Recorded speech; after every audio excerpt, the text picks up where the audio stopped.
관제센터에서는 있을 수 없는 데이터였어요. 어떤 선박의 AIS 장비에서 만들어진 파일인지 한번 조사해 봤습니다.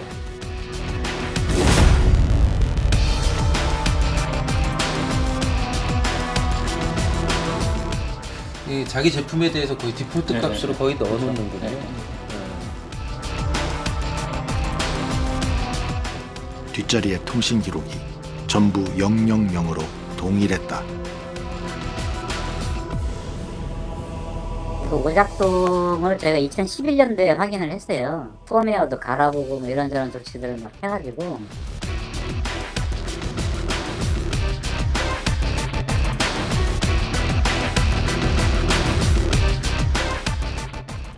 세월호 침몰의 진실을 감추기 위해 무려 1000척의 선박 16만 개의 AIS 데이터가 조작됐다.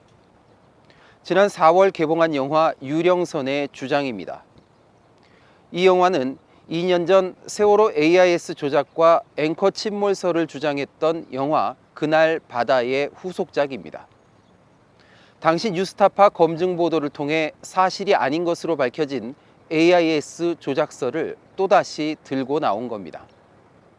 뉴스타파는 세월호 참사 진상규명에 기여하기 위해 영화 유령선의 주장을 검증해 보았습니다.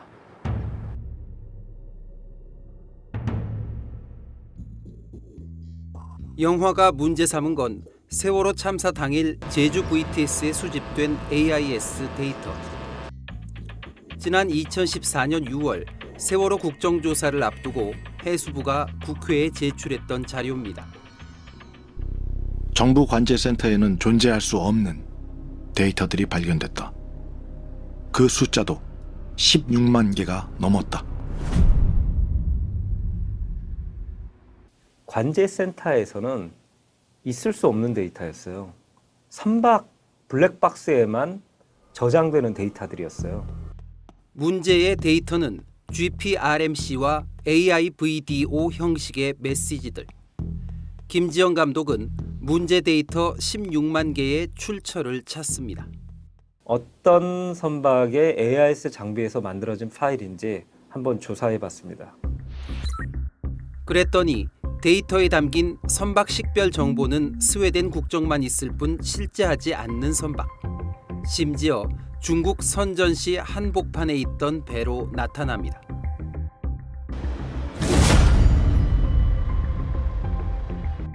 결국 16만 개의 데이터들은 유령선이 만들어낸 가짜라는 게 김 감독의 결론. 다만 가짜 데이터 속에 포함된 위치 정보, 즉 중국 선전시는 AIS 조작이 이루어진 장소라고 추론합니다. 그리고는 조작의 시나리오를 제시합니다. 그렇다면 결국 누군가 관제센터에서 원본 데이터를 복사해서 조작범에게 넘긴 것이다. 조작범의 임무는 세월호 AIS 데이터 조작. 문제는 세월호 AIS 데이터는 당시 주변 선박들과도 모두 공유된다는 것이었습니다.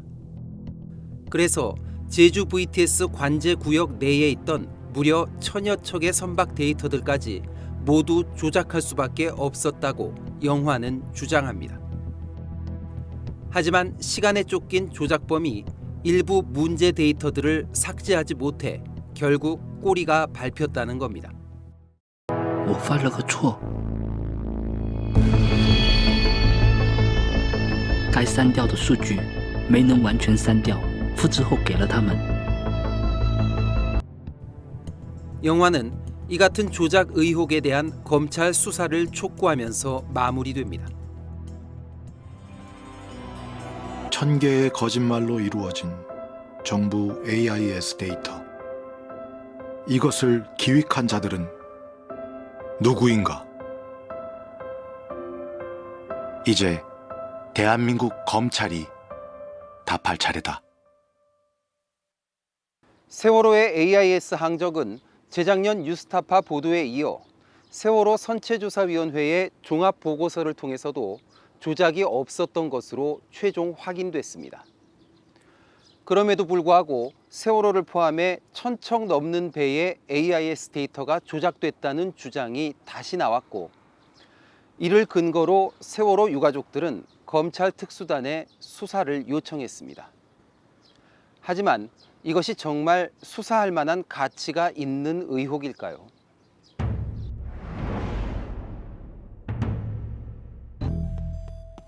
영화 유령선이 문제 삼은 세월호 참사 당일 제주 VTS 데이터. 분석 결과 영화에서 아빠와 아들 데이터라고 말하는 GPRMC와 AIVDO 데이터 16만 개가 실제로 확인됩니다. 이론적으로는 선박 블랙박스에만 저장돼 있어야 할 데이터들입니다. 이게 정말 세월호 침몰 직후 누군가 다급하게 AIS 데이터를 조작하다가 남긴 흔적일까? 뉴스타파는 지난 2014년 3월부터 5월까지, 그러니까 세월호 참사 전후 석 달 동안 제주 VTS에 수집된 선박 AIS 데이터를 모두 입수해 분석해봤습니다. 그 결과 문제의 데이터들은 세월호 침몰 당일에만 있었던 게 아니었습니다. 3월 24일부터 5월 20일까지 거의 2달 동안 매일같이 수집돼 있었습니다. 무려 1000만 개 가까운 엄청난 숫자입니다. 어느 선박의 데이터인지 살펴봤습니다. 모든 데이터의 선박 식별 번호가 265-000000, 위치 정보는 중국 선전시로 똑같았습니다. 영화의 주장대로라면 AIS 조작범은 세월호 참사 이전 20여일, 이후로도 한 달 이상을 중국 선전시에 계속 머물면서 제주 VTS 데이터들을 조작하고 있었다는 말이 됩니다. 상식적으로 납득하기 힘든 일은 또 있습니다. 뉴스타파는 올해 5월 1일부터 6월 7일까지 제주와 부산, 인천 VTS에 수집된 선박 AIS 데이터들도 모두 입수해 분석해봤습니다. 먼저 제주 VTS에는 문제가 될 만한 데이터가 없었습니다. 하지만 부산 VTS는 달랐습니다. 올해 5월 12일과 13일 그리고 15일에 GPRMC와 AIVDO 데이터들이 다수 수집돼 있었습니다. 각각 15,000개 정도씩 모두 3만 개에 달합니다. 데이터를 보낸 선박의 식별 번호는 스웨덴 국적선인 265-000000, 선박 위치는 부산 조도로 나타났습니다. 인천 VTS에는 문제의 데이터들이 더 많았습니다. 올해 5월 14일 그리고 5월 25일부터 6월 7일까지 모두 230만 개 넘는 GPRMC와 AIVDO 데이터가 수집돼 있었습니다. 이 데이터들을 내보낸 선박 식별 번호 역시 모두 265-000000. 선박 좌표를 찍어봤더니 이번엔 인천 소무이도였습니다. 영화의 주장대로라면 참사 6년이 지난 최근까지도 누군가 부산과 인천 VTS의 데이터를 빼내 인근의 섬 지역에서 조작을 한 뒤 다시 VTS 서버에 몰래 심는 행위를 계속하고 있어야 합니다. 역시 상식에서 한참 벗어난 얘기지만 어쨌든 영화 제작진은 세월호 참사 당시 제주 VTS 데이터에 남겨진 스웨덴 선박 좌표가 AIS 조작이 이루어진 장소라며 중국 선전 시내를 뒤집니다. 그러면 이쪽에 사무실이었거나 이쪽에 사무실이었다는 얘기네. 무려 6년에 걸쳐 우리나라 VTS 3곳의 AIS 데이터가 조작되고 있어야 성립할 수 있는 영화 유령선의 주장. 과연 조작범의 실체는 존재할까요?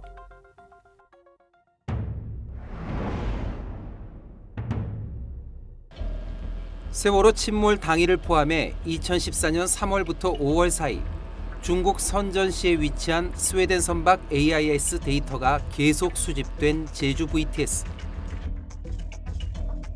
그리고 최근까지도 똑같은 스웨덴 선박 데이터들이 수집되고 있는 부산과 인천 VTS. 이런 일이 벌어지고 있는 진짜 이유는 뭘까? 뉴스타파는 부산 VTS에서 발견된 GPRMC와 AIVDO 데이터들의 수집 경로를 자세히 파악해봤습니다.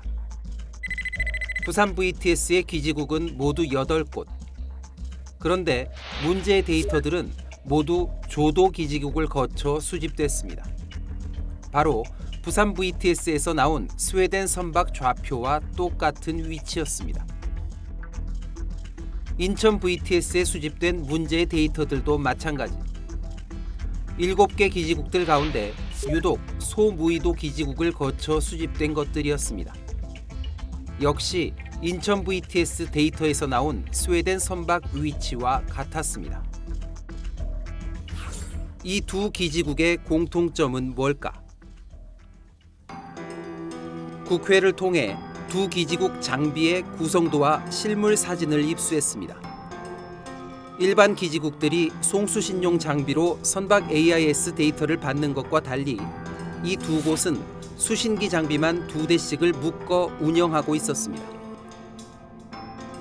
메인 수신기로 AIS 메시지를 받다가 이상이 생기면 예비 수신기가 작동하는 방식이었습니다. 그런데 부산 조도와 인천 소무의도 기지국을 통해 수집된 GPRMC와 AIVDO 데이터들은 모두 세컨더리, 즉 예비 수신기를 통해 수집됐다는 공통점이 있었습니다. 두 기지국의 예비 수신기 모델은 우리나라 GMT사의 R300. 그런데 실제로는 겉과 속이 다른 장비였습니다. 그 안에 들어가 있는 모듈은 이제 그 SG 모델을 이제 모듈로 이제 넣은 거죠. 저희가 이제 함체 제작하고 전원 장치 제작 이게 다 해가지고 다시 제품을 다시 이제 제품화를 해요. 그래가지고 다시 이제 뭐 형태를 다시 만들어가지고 그렇게 해서 공급을 하는 방식이라서. 국가기관에 납품하는 제품은 국산이어야 한다는 직접 생산자 증명 규제 때문에 가성비가 좋은 외국산 수신기를 국산 모델로 개조했던 겁니다. 결국 두 기지국의 예비 수신기 속 실제 장비는 중국산 SR162G 모델. 이 모델은 선박용 AIS 수신기였고 GPRMC 데이터를 송출하는 기능이 탑재돼 있었습니다. 제조사는 중국 선전시에 소재한 스마트 라디오 홀딩스. 이 회사가 실제로 존재하는지 확인해봤습니다. 코로나19로 뉴스타파 취재진의 중국 입국이 불가능해 현지 한국 교민의 도움을 구했습니다. 확인 결과 홈페이지상 주소지인 선전시 가오켈리 빌딩에 실제로 입주해 있는 업체였습니다. 주소를 보여주면서 여기가 맞냐 그랬더니 맞다고 하고 그리고 이제 거기에 있는 그 대표자명 으로 되어 있는 그 데니얼 쉬엔하고 그것도 맞고요. 뉴스타파는 제조사 대표를 전화와 이메일로 접촉해 SR162G 수신기를 직접 구매했습니다. 제품은 국제 배송을 통해 일주일 만에 도착했습니다. 포장도 뜯지 않은 채 부산에 있는 AIS 전문 업체로 들고 가 분석을 의뢰했습니다. 기본 매뉴얼을 숙지한 뒤 우선 이 수신기의 초기 설정 정보부터 확인해봤습니다. 지금은 그 안테나는 연결을 안 했어요. 그래서 그냥 전원만 연결했을 때 순수 자기가 가지고 있는 데이터를 가지고 지금 데이터를 뽑아보니 선박 식별 번호가 2650000으로 설정돼 있습니다. 제조사가 임의로 넣은 정보였고 수정하는 건 불가능했습니다. 자기 제품에 대해서 거의 디폴트 값으로 거의 넣어놓는군요. 위치 정보도 추출해봤습니다. 중국 선전시 한복판, 제조사인 스마트 라디오 홀딩스 인근 지점이었습니다. 박스 오픈했을 때 와 있는 게 이제 GPS 안테나인데 이 GPS 안테나를 이제 연결을 하지 않은 상태에서 AIS 데이터를 받아 보니까 자기 자체적으로 입력되어 있는 원 위치 값을 가지고만 GPRMC 데이터를 내보내주고 추정컨대는 예. 그 회사에서 예. 자기네들이 뭐 테스트 운영하거나 맞습니다. 할 때 들어왔던 거 마지막 값입니다. 예, 맞습니다. 예. 그렇다면 이 수신기로 실제 선박들의 AIS 메시지를 받으면 어떤 데이터들이 수집될까? 업체 건물 외벽에 AIS 수신 안테나를 이 수신기와 연결하고 수신기와 PC를 연결해 데이터를 수집하도록 설치했습니다. 이러면 수신기가 기지국 역할을, PC가 VTS 역할을 하게 됩니다. 모의 실험 세트를 작동시키자 부산항 인근 선박들이 쏘아올린 AIS 메시지가 이 수신기를 통해 PC로 수집돼 관제 화면에 표시됩니다. 수집된 데이터들을 뽑아내 분석해 봤습니다. 실제 선박에서 보낸 AIS 메시지들이 정상적인 AIVDM 형식으로 들어와 있습니다. 그런데 선박 블랙박스에만 저장돼야 하는 GPRMC와 AIVDO 형식 데이터들도 다수 포함되어 있습니다. 이유가 뭘까? 원칙적으로 송수신용 장비를 써야 하는 기지국에 선박용 수신기를 달았기 때문입니다. 기지국용 송수신기는 선박에서 온 메시지를 정상적인 AIVDM 데이터로 해석해 그대로 VTS로 넘겨주기만 합니다.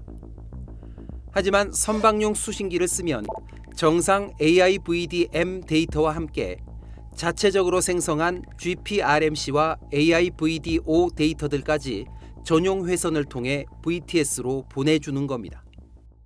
기지국 장치나 또는 수신기에서 수집된 정보는 받은 얘가 생성한 데이터를 그대로 가져와서 전시하는 거죠. 예. 그래서 이 자국에서 생성된 GPRMC 데이터나 AIVDO 메시지는 당연히 VTS 센터까지 전달되는 거죠. 그렇다면 영화 유령선이 AIS 조작의 증거로 내세운 문제의 제주 VTS 데이터들 역시 같은 이유일 가능성이 높습니다. 다시 분석해 봤습니다. 문제의 GPRMC와 AIVDO 데이터 쌍들은 제주 VTS 기지국 4곳 가운데 유독 새오름 기지국만을 거쳐 수집된 것으로 확인됩니다. 국회를 통해 입수한 해수부 내부 자료. 예상대로였습니다. 2014년 3월 24일부터 5월 20일까지 새오름 기지국에서 바로 이 장비 SR162G 수신기를 테스트 운영했었다고 적혀 있습니다. 그러니까 이 기간 동안 중국산 선박용 수신기의 자체 생성 데이터들이 제주 VTS로 넘어갔던 겁니다. 최근 부산 조도와 인천 소무이도 기지국 역시 똑같은 선박용 수신기를 쓰고 있어서 같은 스웨덴 선박 번호가 그대로 송출됐습니다. 차이가 있다면 2014년 제주 새오름 기지국에선 이 수신기에 GPS를 연결하지 않아 기지국 위치가 아닌 중국 선전시의 제조사 위치 정보가 VTS로 전달됐던 겁니다. 영화 유령선의 인터뷰로 등장했던 AIS 전문가에게 취재 내용을 밝히고 의견을 물었습니다. 새오름의 기지국 개선 사업을 위해서 뭘 잠시 설치했는데 그것이 위치가 뭐 선전시로 초기 위치가 계속 들어가 있는 채로 있었더라. 그건 말이 되죠. 그럴 수 있죠. 이렇게 김지영 감독이 경악했다는 유령선 데이터의 정체가 확인됐습니다. AIS 조작범의 흔적이 아니라 제주 새오름 기지국에 장착됐던 중국산 AIS 수신기의 초기 설정값이었던 겁니다.